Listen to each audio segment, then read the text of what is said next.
वैसे तो बाहुबली और अपराध का मामला जो है वह मदन भैया पर भी है, लेकिन बीजेपी सोच समझ के उन्हीं नामों को उठा रही है जिससे पश्चिमी यूपी में ना सांप्रदायिक ध्रुवीकरण हो सके। इस चक्कर में अखिलेश यादव ने इमरान मसूद को टिकट नहीं दिया और न ही कादिर राणा को मुजफ्फरनगर में कोई टिकट दिया। मुजफ्फरनगर में कोई मुस्लिम उम्मीदवार नहीं है, वहाँ पर न एसपी का न आरएलडी का।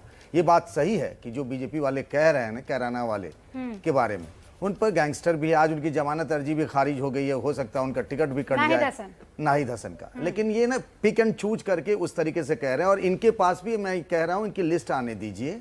मैं ये बात ठोक कर कह रहा हूं कि इनके जो सहयोगी दल है उनका एक विंडो है, निषाद पार्टी का और अपना दल का भी। वहां से जब उम्मीदवार हो जाएंगे तो मैं इसी प्लेटफॉर्म पे बात करूंगा।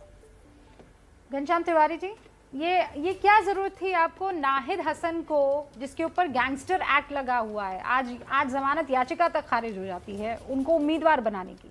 बीजेपी को एक मौका मिला है। देखिए, बीजेपी को के पास मौके की कमी थोड़ी रही है। 2017 में इतना बड़ा मौका मिला था, उसमें इन्होंने किसे कैंडिडेट बनाया था?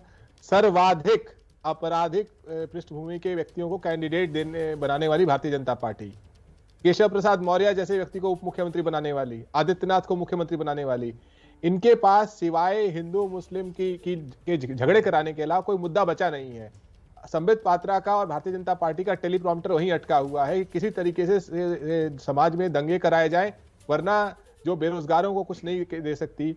महंगाई के ऊपर अगर गलती से जीत जाते हैं, 2000 रुपए का सिलेंडर खरीदने के लिए जनता तैयार नहीं है। 10 साल की बेरोजगारी झेलने के लिए तैयार नहीं है। ये किसी भी कैंडिडेट के बारे में कुछ भी बोले।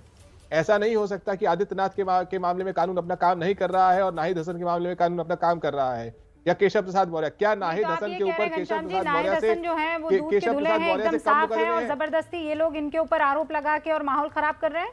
मैं कह रहा हूँ, क्या नाहिद हसन जैसा कोई फरिश्ता नहीं है?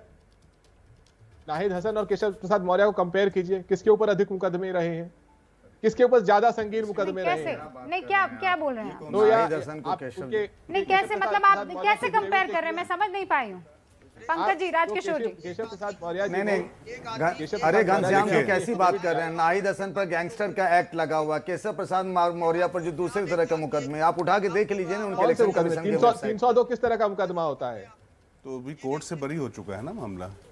302 किस टेनी के ऊपर 302 लगा हुआ है, वो किस तरह का पार्टी का मुकाबला है? सीधा आप टेनी पर कैसे चले गए? टेनी पे उनके बेटे पे अभी आप दोनों पर्सनालिटी को, ऐसा नहीं हो सकता ना कि आप अपने नाहिद हसन को बचाने के लिए, ऐसा है ना घनश्याम तिवारी जी, अगर इस तरीके से बात उठेंगे, तो इस तरीके से बातें उठेंगी तो कई बार मुलायम सिंह यादव पर भी तमाम तरीके के मुकदमे दर्ज हुए, अखिलेश यादव पर भी तमाम तरीके के मुकदमे दर्ज हुए, राजनीति से प्रेरित तमाम मुकदमे दर्ज होते हैं और ये उठाने भी चाहिए, आपका हक भी है, इसमें कोई दिक्कत भी नहीं है। लेकिन प्रश्न है कि किसकी तुलना आप किससे कर रहे हैं कि सेल्फ गोल ना कर जाएं, ये मुझे लगता है आपको सोचने वाली बात है। क्योंकि नाहिद हसन पर जिस तरीके के मुकदमे हैं, और यही अखिलेश यादव अगर इस बात को समझ गए थे, इसीलिए उन्होंने, आपको याद होगा किस तरीके से अतीक अहमद की 2017 में उम्मीदवारी रद्द कर दी थी। और इस बार भी जो पंकज हमारे सहयोगी अभी बात कर रहे थे, उन्होंने महत्वपूर्ण बात कही कि किस तरीके से उन्होंने 2 सीटों पर 2 प्रत्याशी नहीं उतारे जो कि मुस्लिम बाहुल सीट थी, और इमरान मसूद को लाने के बाद भी नहीं दिया। लेकिन आप उस तरीके से कंपेयर करके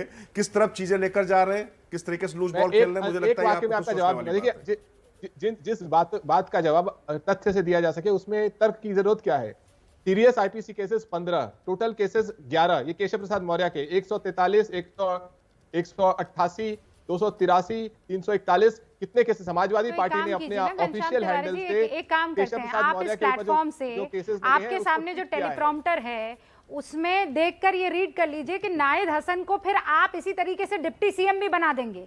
इतनी मोहब्बत, इतने आपके लगते जिगर है, या फिर आप किसी भी कीमत पर उनका टिकट नहीं काटेंगे? दोनों में से एक चूज कर लीजिए। मैं सिर्फ इतना कह रहा हूं कि भारतीय जनता पार्टी का, इतना मत कहिए ना, मैं कह रही हूं इतना भर कहिए कि नाहिद हसन जो है, अगर आप उनको कंपेयर आज की तारीख में कर ही रहे हैं केशव प्रसाद मौर्य से, तो एक काम कीजिए ना, आप आज ऐलान कर दीजिए कि अब डिप्टी सीएम बना देंगे नाहिद हसन।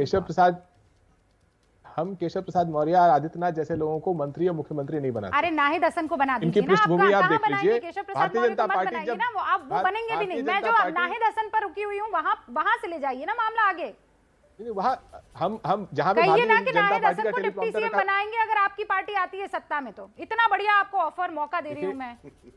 अगर की बातें नहीं है, हमारी पार्टी 10 मार्च का जनादेश आ रहे हैं। 10 मार्च का जनादेश आपका आ गया है, बन गए नाहिद हसन डिप्टी सीएम। जहां तक चुनने की बात है, जनता चुनती है और हम बिल्कुल स्पष्ट है कि भारतीय जनता पार्टी से हम दंगा कराने में मुकाबला नहीं करना चाहते।